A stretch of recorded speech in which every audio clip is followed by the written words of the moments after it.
Hi, it's Dave. Hi, it's Kirk. Welcome to the ADK Rock and Metal channel. There's no Andy with us today, unfortunately. So it's just myself, and I, and of course, I thought Kirk. you were going to say Irene. And Irene, where's Irene?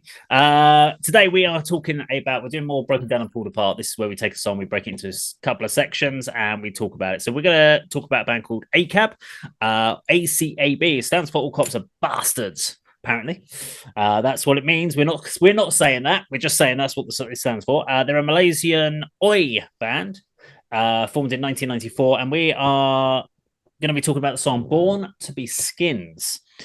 Now, Oi music wasn't something I'd heard terminology, hadn't thought much about it, and then came across this, and I had to have a look into what an Oi band was because I was like, I don't know about you, Kurt, but when you talk about Oi metal and Oi bands, there's a stigmatism if you don't know anything about it that you put it. So I've only ever come across Oi bands and skin bands as being far right bands, National Front bands, and there have been certain bands that are Oi bands that are associated with it. However, there are also some far left bands that are anti-racist bands that are also Oi bands.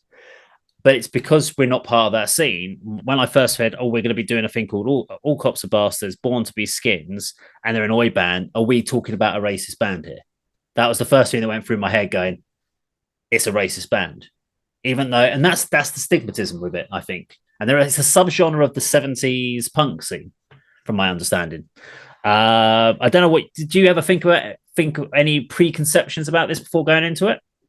You are right that the skinhead look is synonymous with the National Front, which was the only far-right party in Britain in the 1980s, and was subsequently replaced by the British National Party, and they've now disappeared, and there isn't really an organised party. But in punk... It's called Reform, isn't it?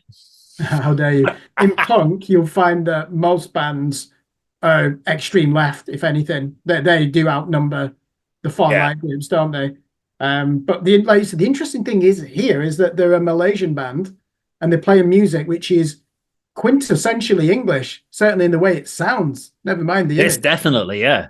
Especially if you didn't, when you're listening to it and you're like putting it on there and you're like, they're singing in English and they're singing it really well in English. And I'm like, it's not like they've got a really strong accent or anything. And I'm like, hang on, they're a Malaysian band singing. And they've got the subtitles up on the screen, but we're going to play you the first minute for you at home so you can see what we're talking about.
Okay, so I mean, this is as simple as you can get, and I think the idea. I don't know if this is what Oi music's about. I mean, this is a song that has been designed that by the end of the first chorus, you can sing along with it. It's basically rock karaoke live, in a way, and that's what it is. It's all about that kind of message. I mean, it helps with the subtitles on the screen because you kind of know what you're doing, but it's classic blues chords.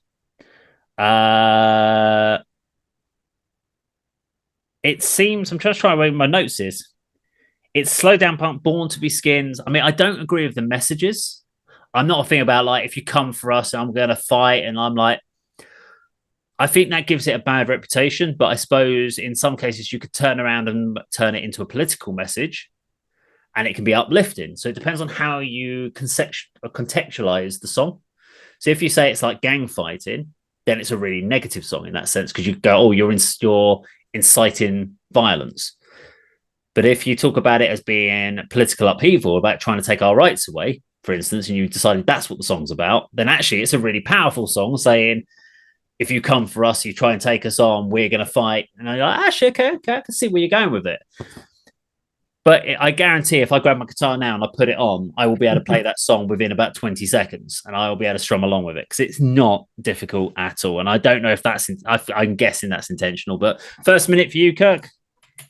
Let's start with the lyrics. If they are positive and it's espousing the virtues of brotherhood and fraternity, even then, what they're saying is, really, this is still just another platform for segregation. You only want to be part of a club when it has a niche and it's exclusionary to others. That's what gives it prestige in your eyes and makes you feel special. Musically, standard punk riff, very weak vocals, which you expect because they never get attention, do they? It's always about the message with punk, isn't it? Not the quality of the music. So we understand them. It sounds like the undertones to me. Yeah. You know, the lyrics. What do I get? Oh, what exactly. Do I get? There's an honesty and integrity to the music. Unfortunately, this is a genre where a brazen Cockney accent is one of the defining features. And when you've got a band from Malaysia doing that, that shows you, one, how much they love the music, and two, the fact that they can even replicate that pseudo London accent is very impressive, but at the same time, slightly absurd. Well, let's play the last minute and 31 seconds for you at home.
I mean, it is, as you said, it's simplistic. I mean, it's aimed at impressionable young men, is what I would say. I mean, if you're a 30, 40-year-old guy listening to this and you're like, yeah, I mean, you've got something wrong with you, mate. I mean, you really have. If this is making you change your opinion about something in the world, you need help, in all honesty. But this has been designed for the youth to suddenly go, yeah, we want to rebel. And that's what punk was in the 70s. It doesn't really make sense now. I think anyone that's listened to this from fans of A.C.A.B were fans of it in its origins when it first came out, when they first kind of like picked up in the early 90s. So there probably are like 40-year-old guys, 40, 50-year-old guys that are now doing that, going, yeah, I love that. But they're doing it from a nostalgia point of view rather than young people now getting into it. I don't see them getting into this sort of thing. Maybe they do, but I don't. I mean, it says a lot about it when Oi music is used effectively in commercials here in the UK. A.O, let's go. A.O, that's an A.O commercial for A.O, whatever it is. Was it they do like kitchen utensils or whatever it is? Kitchen white goods. The Ramones, isn't it, that one? Yeah. But I mean, A.O, I mean, it was at Ramones, wasn't it? Yeah. Yeah, but that's effectively nowadays, and that's being used in TV commercials because they notice it's natural, catchy. It's been what has been classed as rebellion, or to be as a form of rebellion, has been basically absorbed into commercialism. And that's how people have done it because it works really well. So what they've taken is a very hooky, simple idea of punk, and that always was. It was never about how good you were at your instrument or anything like that. It was about the attitude. And this song does what it's meant to do. It's just not very adventurous. It's not going to set the world on fire. But I was bopping along to it. I was like, okay, yeah, no, it's fine. I just think it's one of those genres. Loads of genres come back, and you'll go, oh, classic punk comes back, because we had it in like when you had like bands like the Sex Pistols and stuff like that. Then in the 90s, you had bands like Rancid came out and stuff like that, and they had a revival. You can see bands like that, but I don't think you're ever going to get a big oi band revival because there's no substance to it. And I think there's been so many things. If you're going to talk about political upheaval, oi band versus something like a Rage Against the Machine. Rage Against the Machine can do it so much better musically and get that intensity across. But yeah, it was fine. It does what it says on the tin. It's Ron Steele of metal. Kirk, finalize for us. Yeah, Sham 69 were a big influence on this one. I remember my dad used to like one of their songs. Harry up, Harry, we're going down the pub. You know, it was very obnoxious London type. Yeah, loud. That was the whole point, wasn't it? Even though it's actually more intelligent than you think. Apart from the lively drum fills, this is a rather sedate song, isn't it? Some genres, as we said, are quintessentially English, but they've managed to transcend national identity and become universal, like ska, for example, which is associated, isn't it, with England? But it went on, and other parts of the world. Jamaica started it, Caribbean. Then it became that was the first. Like, you know, that like Madness, Finsbury Park. Yeah, so we were second wave. Yeah, well, they made it their own, didn't they? Ska with punk, like reggae with punk, and but oi punk is not one of those genres that you'd expect to ever become universal because of that London loutish delivery. Yeah. The other thing is as well with this, and you can see why A.C.A.B in the 80s found a home here. This is just as much about image, identity, and lifestyle as it is about music. In fact, music is way down on the list of priorities, isn't it? It's a fraternity. But when you see it replicated in other countries and they're actually using English mannerisms, it is rather amusing, but not taking anything away from the integrity of this band. They mean it. They live this life, really, don't they? And I don't think there's anything too contentious in the lyrics. I know that the image of the skinhead certainly has a bad reputation over here, doesn't it, in the United Kingdom? But a lot of preconceptions. Yeah, exactly. Stereotypical judgments. Some of them will be justified. Others don't jump to a conclusion until you've spoken to the person. But yeah, this genre never did it for me. Oi punk, I've got no interest in it, to be honest. I've not heard it for years, so I'm pleased that I got to listen to this song to see how my opinions have changed. If anything, they're even more negative after. Fair enough. Well, let us know what you think in the comments down below. Did you enjoy A.C.A.B and Born to Be Skins? Thank you very much for watching. We'll see you on another video sometime very soon. Take care.